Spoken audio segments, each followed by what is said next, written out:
Lay down.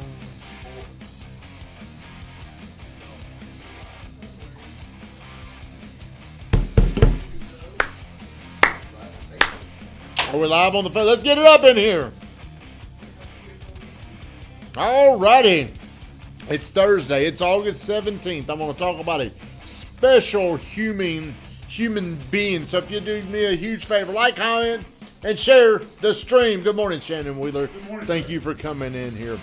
Man, you really picked your game up on the social media. I like seeing all. Do y'all see his stuff? Would y'all do me a favor when you see his stuff? Would you share it?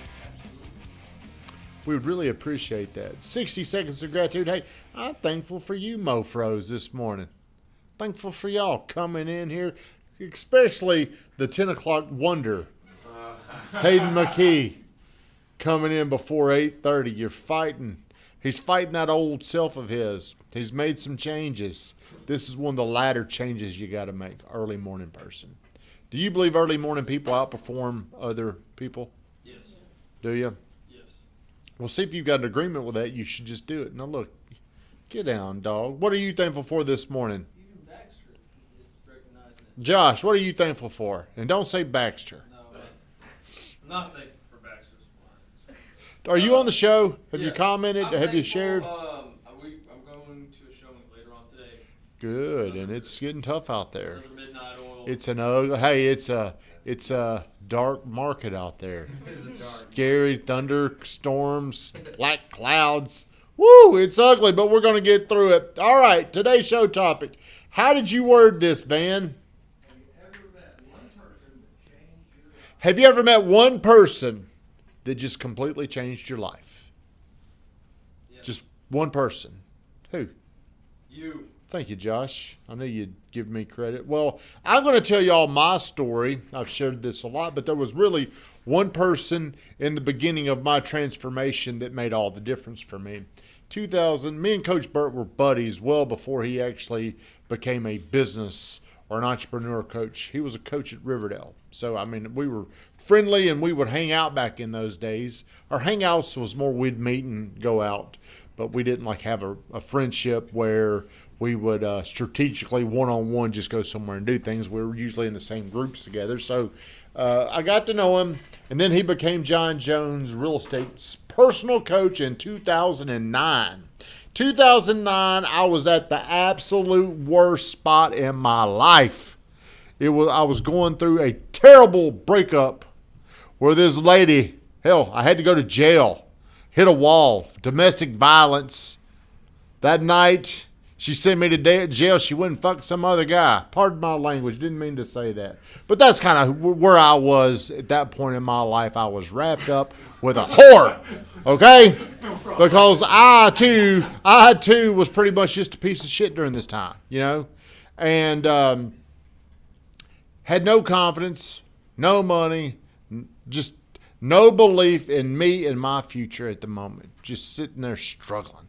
So this one little guy, all 5 foot tall of him, and tag him. So everybody tag, if you do me a favor, if you know how to find this. This one guy comes into my life because he starts coaching, and I'm doing whatever I can to get time with him because think about where I'm at. I'm at a low spot in my life. This guy comes in. If you're ever around Coach, if you're around Coach, he's got this energy that's like contagious, this confidence, this belief. Low belief finally meets a person with high belief. So I'm doing whatever I can during this time to get around him. So we start doing Travis Lawrence. What's up? We start going to breakfast every single Saturday morning. It was just called Breakfast Club.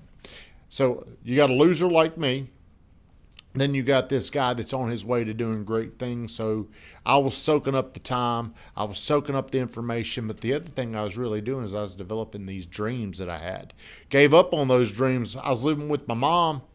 Gave up on him. I'm seeing what he's doing. I'm starting to believe in myself again. I'm becoming open to personal development. Didn't even know what personal development was back in 2009 and 10. Did you? Were you even born yet? Didn't even know what that shit was. Didn't know. Knew who Tony Robbins, heard about him.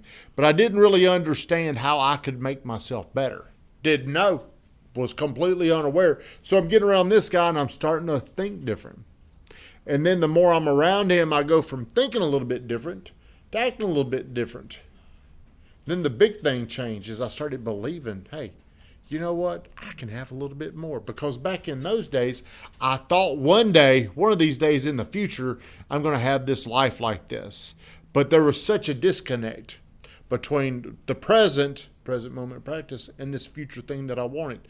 The action, the information, the knowledge, the confidence was the missing gap. Well, I got this from this one guy, Coach Michael Burt. And the more I got around him, the more open I was to becoming a better version of me. Most of my life, I was a failure, or I was very average. I was always very average. Put me in the classroom, I was very average. Better than average high school football player, but I could have been better. Going through my first couple of jobs, very average. Good enough to stay around. Just good enough. But it was the first time I was around somebody that I didn't want to let them down anymore. I could let me down, but I didn't want him to see me as a failure. So what that did was like my first true accountability person to where, man, I remember one day we were at breakfast. It was me, Brandon Burks, and Coach, and they pulled out that list of top agents in Rutherford County. And, man, I was like 42. And they're sitting there, and I mean, they were kind of giving me hell a little bit. And it was one of those things where Coach talks about prey drive. It was the first time I remember getting pissed off. Because I wanted to be like in their little club. I'm like the little weak link of them. You know, it's me, Brandon, Coach. We're working out. We're together all the time. And I'm the one, I'm like, well, man, I want to stay in this little group. I'm going to have to up my game. Have you ever gone through that kind of a feeling? Have you ever been there to where you're like, dude, I got to pick my shit up a little bit. I can't continue to hang out with these people and feel like that. That's number 42 in Rutherford County. I think this may have been in 2010. So we've kind of had this little running joke. Brandon Burke still talks about it.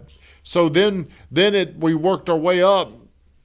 I remember getting to the top 10, and there was a time last year we were number 1 around here.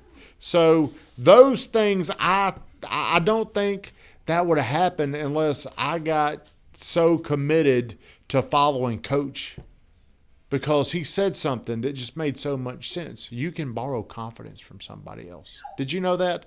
Like I could get around you, or I could listen to you, and I can walk away feeling a little more confident. Have you ever been around Bradley? Whenever you're around these big time people, when you leave them and you're out and about, you just feel a little more confidence. It's kind of like I borrowed this from you. Well, Coach was the first person that I really ever borrowed anything from.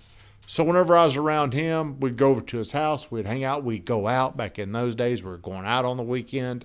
So I would come back here to this office, and I felt elevated. So I borrowed confidence. I borrowed information. I borrowed belief. So all these things were going on in my life, and it takes a long time to transform from a non-believer in yourself to a true believer in yourself. It took a long time. It never would have happened if the little man wouldn't have given me all this time. Saturday morning breakfast club. There was so much I learned during that. And then over time, I grew to start holding myself accountable. It never would have happened without Coach. So the reason why I'm saying this is today is the little man's birthday. So if everybody that's on here, if you just say happy birthday, Coach. Today is his birthday. And my tribute to him is, I tell a lot of people, without Coach, there's no way I'd have made the strides. So my tribute to the little man on his birthday is, man, if you wouldn't have come into my life, if somehow you wouldn't have taken on this struggle. I know you tell a lot of people that we're best friends. I really appreciate you. And what's going on in my life would not happen without you. So, man, I love you. Thank you much. Shut us down, Vingraftin.